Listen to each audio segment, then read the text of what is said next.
Sajngai nanga ba pidon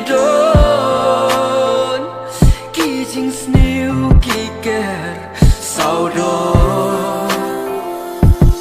berthei badap tang jing sniu sajngai pidon ngas ngo nghiu ngom so suk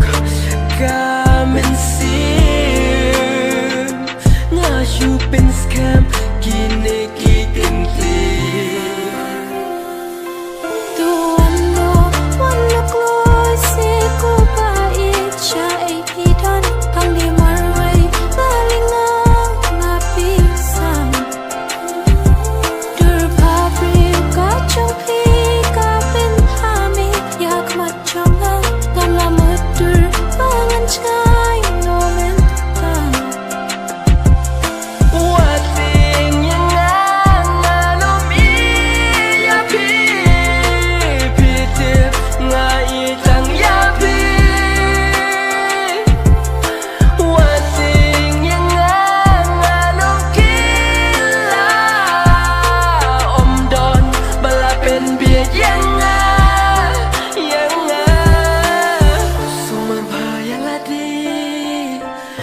suka mensi